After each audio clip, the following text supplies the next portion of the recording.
এই যে জুলুম, এ বিষয়ে আল্লাহ পাক কি বলেছেন, তার রাসূল কি বলেছেন, আমাদের জানার দরকার আছে না নাই? কথা বলেন। আল্লাহ রাসূল বলেছেন, ইত্তাকুল যুলমা ফাইন্নাজ যুলমা যুলমাতু ইয়াউমাল কিয়ামা। আল্লাহ রাসূল বলছেন, তোমরা জুলুমকে ভয় করো, মানুষকে জুলুম করা থেকে ভয় করো, কারণ এই জুলুম অনেক বড় অন্ধকার। কিয়ামতের দিন জুলুমকারীদের জন্য অনেক বড় অন্ধকার হয়ে রূপ লাভ করবে। কিয়ামতের দিন জুলুম মস্ত বড় অন্ধকার রূপ হয়ে ওই মানুষটার সামনে পিছনে ডানে বামে ঘোরাফেরা করবে। বলেন নাউজুবিল্লাহ। কেউ যদি কোনো বান্দার ওপরে জুলুম করে, কথা বুঝতেছেন আমার? কেউ যদি কোনো বান্দার ওপর, কোনো মানুষের ওপর, তার ভাইয়ের ওপর, তার বোনের ওপর, তার বাবা মার ওপর, তার প্রতিবেশীর ওপর কেউ যদি জুলুম করে, এই জুলুমের প্রতিশোধ না নেওয়া পর্যন্ত আল্লাহ পাক রব্বুল আলামিন ওই জুলুমকারীকে এক কদম সামনে অগ্রসর হতে দিবেন না। বলেন নাউজুবিল্লাহ। মুসলিম শরীফের বর্ণনা। কিসের বর্ণনা? মুসলিম শরীফের বর্ণনা।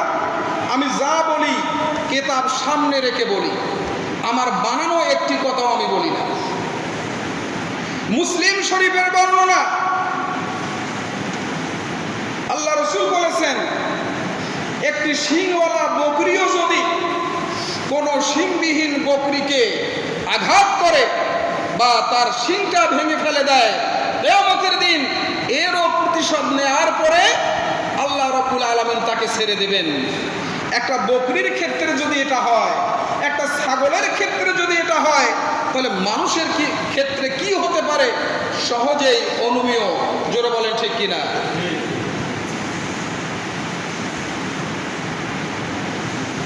হযরত জাবের রাদিয়াল্লাহু তাআলা আনহু থেকে বর্ণিত, বুখারী মুসলিম শরীফের বর্ণনা। আল্লাহ রাসূল বলেছেন, তোমরা জুলুম থেকে হেফাজত করো, তোমরা জুলুম করো না, জুলুম থেকে নিজেকে বিরত রাখো, কেননা এই জুলুম কিয়ামতের দিন বান্দার জন্য অনেক অন্ধকার রূপ লাভ করবে। এবং তোমরা কৃপণতা থেকে বেঁচে থাকো, কেননা তোমাদের পূর্বে অনেক কওম, অনেক সম্প্রদায়, অনেক জাতি এই কৃপণতা করার কারণে ধ্বংস হয়ে গেছে। শুধু তাই নয়, এই কৃপণতার কারণে তারা রক্তপাত ঘটিয়েছে, জমিনে মারামারি করেছে, হানাহানি করেছে, এবং তারা হারামকে হালাল মনে করে নিয়েছে। আল্লাহ রাসূল বলেছেন, জুলুম করবে না। জুলুমকারীদের জন্য এই জুলুম অনেক বড় অন্ধকার হয়ে বান্দার সামনে চলে আসবে। আর কি করো না? কৃপণতা করো না। তোমাদের পূর্বে অনেক কওম, অনেক জাতি, অনেক সম্প্রদায় এই কৃপণতা করার কারণে, কৃপণতা বোঝেন তো, এই যে জীবন দিতে রাজি, মিয়া সাহেব পকেট খরচ করতে রাজি না, এরকম লোক আছে না নাই? বলেন। এখানে এই কৃপণতার দ্বারা এটা বোঝানো হয়েছে, অনেকে বোনের হক মেরে দেয়, দিতে চায় না, বোনের সম্পদ থেকে বোনকে মাহরুম করে, বাড়িতে আসলে লাঠিসোঁটা নিয়ে তার সামনে দাঁড়িয়ে যায়। আর একবার যদি জমি চাস, তোর 2 দিন কি মোর 1 দিন, এরকম বলে কিনা? বলেন। মামলা মোকদ্দমা হয়ে যায়, রক্তপাত হয়ে যায়। বোনকে তার অংশ দিতে চায় না, ভাগ্না ভাগ্নিকে তার অংশ দিতে চায় না, এতিম ভাতিজাদেরকেও অনেকেই তাদের সম্পত্তি থেকে মাহরুম করে কিনা? বলেন। করে না? এখানে এই কৃপণতার কথা বলা হয়েছে যে তোমাদের পূর্বে এই সম্পত্তির ভাগ না দেওয়ার কারণে বনে বনে, ভাই বোনে, বাবা ছেলে, ভাতিজা চাচায়, মামা ভাগনায় রক্তপাত হয়েছে, মারামারি হয়েছে। এবং এই কৃপণ ব্যক্তি কি করে? হারাম জিনিসটাকে তারা হালাল মনে করে নেয়। বলেন নাউজুবিল্লাহ। আরো জোরে বলেন। অন্যের হক মেরে খাওয়া হালাল না হারাম? জোরে বলেন। দিচ্ছেন না, আপনার ভাগ্নের হক আপনি দিচ্ছেন না, আপনার বোনের হক আপনি দিচ্ছেন না, এটা হারাম নয়? অনেকেই কৃপণতার কারণে এই হারাম জিনিসটাকে তারা হালাল মনে করে নিয়েছে। জোরে বলেন ঠিক কিনা? অনেকে শুধু তো এটা আছে, অনেকে সরকারি সম্পত্তি জোর করে দখল করে নেয়, নাই কিনা বলেন? এইটা খাস জমি, এটা আমার, এটা এনিমি প্রপার্টি, এটা আমি দখল করে নিয়েছে, কার বাবার কি? কি বলেন?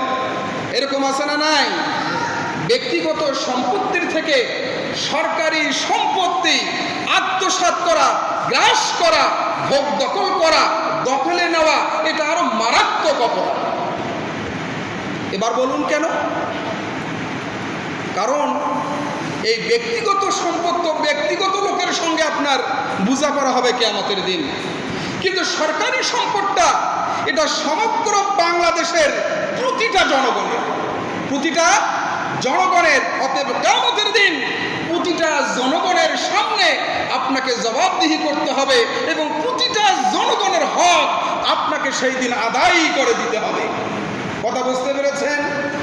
যারা সরকারি চাকরি করেন, অফিসে বসে বসে ঘুষ খাচ্ছেন, সরকারি সম্পদ লুটতরাজ করতেছেন, আপনি মনে করিয়েন না এখানে আঙ্গুল ফুলে রাতারাতি কলা গাছ হতে পারেন, কিন্তু পরকালে আপনার অবস্থা এত খারাপ হবে যা কখনো আপনি কল্পনা করতে পারেন। খারাপ লাগছে নাকি? খারাপ লাগতেছে? জামাই কি করে? জামাই কন্ট্রাক্টর, বলে কিনা? হ্যাঁ, এই যে কন্ট্রাক্টরি করে 1 কোটি টাকার কাজ 60 লক্ষ শেষ করলো, বাকি 40 লক্ষ গেল কোথায়? অনেকে বলবেন যে হুজুর ওই যে ছেলেপেলেদের চাঁদা দিতে হয়, কাজ নিতে গিয়ে কিছু টাকা দিতে হয়, এদিক সেদিক করতেই তো শেষ। যে কাজ করতে গিয়ে আপনাকে হারামের আশ্রয় গ্রহণ করতে হয়, মানুষের সঙ্গে প্রতারণা করতে হয়, দেশের সঙ্গে গাদ্দারি করতে হয়, সেই কাজ ছেড়ে দেওয়াই ভালো। জোরে বলেন ঠিক কিনা? আল্লাহ পাক তো এত কিছু দেখবেন না, আল্লাহ পাক দেখবেন আপনি হালাল পথে অর্থটা ইনকাম করলেন কিনা। তাহলে হযরত জাবের রাদিয়াল্লাহু তাআলা থেকে বর্ণিত, আল্লাহ রাসূল বলেছেন তোমরা জুলুম করা থেকে বিরত থাকো, কিয়ামতের দিনে এই জুলুম তোমাদের জন্য মস্ত বড় অন্ধকার রূপ লাভ করবে। আর কি? কৃপণতা থেকে তোমরা নিজেকে বাঁচাও, কৃপণতা করিও না। তাহলে কৃপণতা করা যাবে? এই হাদিস থেকে আমরা কি বুঝলাম? 1 নম্বর, কার প্রতি অন্যায় করব না, জুলুম করব না, যার যেটা প্রাপ্য, যার যেটা হক, সানন্দে আনন্দ চিত্তে মুখে হাসি নিয়ে ডেকে তাদেরকে দিয়ে দেব। কি বলেন? কি বলেন? আর কি করব? কৃপণতা করব না। কৃপণতা এটা মস্ত বড় একটা খারাপ রোগ। এর জন্য কৃপণ মানুষকে সমাজ ভালোবাসে না। ভালোবাসে কয় ওর সম্পদ থাকলে হইবে কি হুজুর, ওই যে একটা টাকাও খরচ করবে চায় না। কি বলেন? মানুষকে দাওয়াত দিয়া খালি কোনো মতো, তোমার দাওয়াত না দেওয়াই ভালো ছিল। কি বলেন? দাওয়াত দেওয়ার পরে আরো বদনাম, দাওয়াত দিবার কইছে কায়, খিলবার বাবার না, তা বলে না, বলে কিনা? বলে না। এজন্য কৃপণতা করা যাবে না। কৃপণতা আল্লাহ রাসূল পছন্দ করেননি। কৃপণ ব্যক্তি কখনো জান্নাতেও যেতে পারবে না। কথাটা আমার না রাসূলের? জোরে বলে। আল্লাহ রাসূল বলেছেন কৃপণ ব্যক্তি জান্নাতেও যেতে পারবে।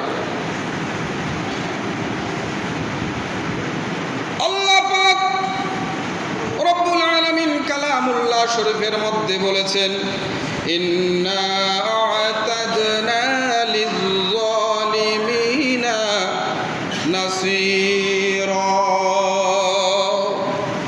রব্বুল আলামিন বলেন, যারা দুনিয়াতে মানুষের প্রতি অন্যায় করবে, জুলুম করবে, এই জুলুমকারীদের জন্য আমি রব্বুল আলামিন জাহান্নাম প্রস্তুত করে রেখেছি। এই জাহান্নামে এই জুলুমকারী ব্যক্তিদেরকে আমি নিক্ষেপ করব, আর জাহান্নামের আগুন তাদেরকে ঘিরে রাখবে।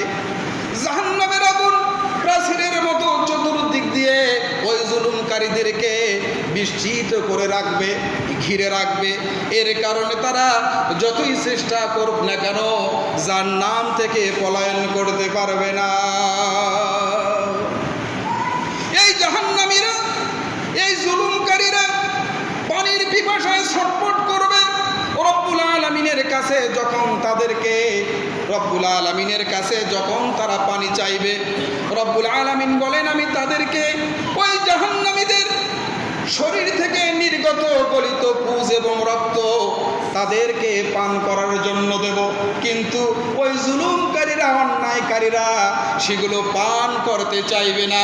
কিন্তু আমি রব্বুল আলামিন ওই পানিগুলি তাদেরকে পান করার জন্য বাধ্য করব। নাউজুবিল্লাহ বলেন। যারা জুলুম করবে, অন্যায় করবে, জাহান্নামীদের শরীর থেকে নির্গত পুজ রক্ত গলিত এগুলো তাদেরকে পান করার জন্য বলা হবে। তারা পান করতে চাইবে না। আল্লাহ রাব্বুল আলামিন বলেন তাদেরকে এমন ধমক দেব, এমন পিটানি দেব, এমন তীব্র শাস্তি দেব, সেগুলো পান করার জন্য তারা বাধ্য হয়ে যাবে। বলেন নাউজুবিল্লাহ। জুলুম করবে এই যুবক ভাইয়েরা, গায়ে তো অনেক শক্তি, অনেকে ভাড়াটিয়া গুন্ডা হিসাবে যায় কিনা বলেন? 2টা ডাইলের বোতল আর 2 পুরিয়া গাঁজা আর 2,000 টাকার জন্য এরা মানুষের জমি দখল করে, বসত বাড়ি ভেঙে দেয়, দোকানপাট ভেঙে দেয়, খুন খারাপি করে, লুটতারাজ করে কিনা বলেন? করে কিনা? আমরা কদিন আগে দেখলাম ঢাকার মিটফোর্ড হাসপাতালের সামনে একটি মানুষকে সামান্য টাকার জন্য, চাঁদার জন্য পাথর নিক্ষেপ করে পৃথিবী থেকে বিদায় করে দিল কিনা বলেন? দেয়নি? দিয়েছি কিনা বলেন? আজকে চাঁদাবাজরা কত সোচ্চার। সরকার কখনো এই চাঁদাবাজদেরকে আটকাতে পারবে না। সরকার কখনো জুলুম, অত্যাচার, নির্যাতন, জেনা, বেবিচার, ধর্ষণ সরকার কখনো বর্তমান আইন করে কোনোভাবেই বন্ধ করতে পারবে না। এজন্য যুব সমাজকে জাগ্রত হতে হবে, যুব সমাজকে অন্যায়ের বিরুদ্ধে রুখে দাঁড়াতে হবে। তাহলেই সম্ভব অন্যায়কারীরা জলের পানির মতো, কচুর পাতার পানির মতন ভেসে যাবে, আস্থা করে নিক্ষিপ্ত হবে কিনা বলেন? এজন্য যুবক ভাই, আমার প্রাণ প্রিয় যুবক ভাইয়েরা, আমি আপনাদেরকে আমার কলিজা থেকে মহব্বত করি, উদাত্ত আহ্বান জানাই, নিজেরা অন্যায় করবেন না। অন্যায় হতে দেখলে 2 হাত দিয়ে সেখানে বাধা প্রদান করবেন। করবো তো ইনশাআল্লাহ। জোরে বলেন ইনশাআল্লাহ। আল্লাহ পাক আমাদেরকে কবুল করুক। জোরে বলেন আল্লাহুম্মা আমিন। হযরত আনাস রাদিয়াল্লাহু তাআলা থেকে বর্ণিত বুখারী শরীফের বর্ণনা, আল্লাহ রাসূল বললেন তুমি তোমার ভাইকে সাহায্য করো, সে জুলুম করুক অথবা মাজলুম হোক। হযরত আনাস রাদিয়াল্লাহু তাআলা আনহু বললেন ইয়া রাসূলুল্লাহ, আমি তো বুঝলাম যারা মাজলুম, যারা অত্যাচারিত তাদেরকে সাহায্য করব, কিন্তু যারা জুলুম করে, অন্যায় করে, আমি তাদেরকে কিভাবে সাহায্য করব?